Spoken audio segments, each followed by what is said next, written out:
నమస్తే, this is Murthy from Kedarnath near 2 km.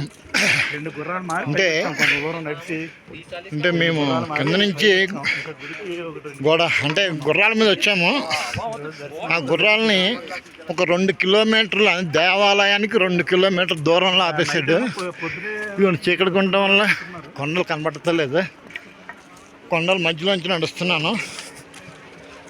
ఈ 2 కిలోమీటర్లు పేరుకి గుర్రాల మీద వచ్చాము, కానీ కొండల ఎడ్జి నుంచి నడిచి రావడం అంటే నిజంగా సాహసోపేతమైన చర్య అండి. అసలు మోక్షం ఎంత కఠినంగా ఉంటుందా అనిపించింది. పైకి వచ్చాను కదా, ఇక్కడ బేస్ క్యాంప్లు అనమాట, టెంట్లు ఉన్నాయి. నైట్ కావాలంటే ఇక్కడ రెస్ట్ తీసుకొని రేపు మార్నింగ్ వెళ్ళొచ్చు. ఈ 2 కిలోమీటర్లు నడవడానికి.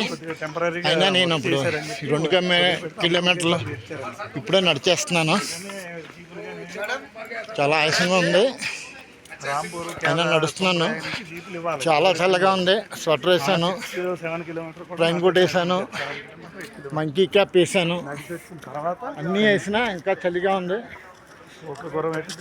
కొంచెంపాటు దాహం వేసింది. తాగుదామంటే నీళ్లు డీప్ ఫ్రిడ్జ్ లో ఐస్ ముక్కలు నోట్లో పెట్టుకుంటే అలా ఉంటుంది, అలా ఉందండి వాటర్.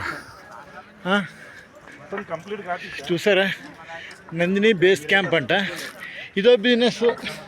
ఓ టెంట్ వేసాడు, దానికి 3,000 అడుగుతున్నాడు. వాళ్ళ నైట్ పడుకోవడానికి ఏమేమి ఉండదు అక్కడ.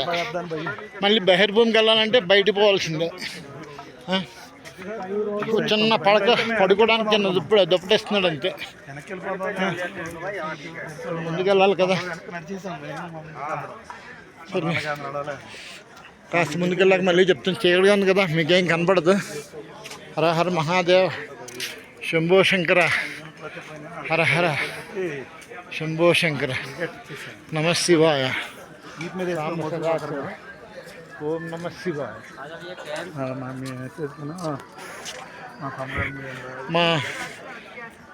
మా వదిన, మా అన్న, మా భార్య మోహిని తయారు గారి పాపం ఇద్దరు పిట్టు అని చెప్పి బాస్కెట్ ఉంటుంది కదా, ఆ బాస్కెట్లో వస్తున్నారు.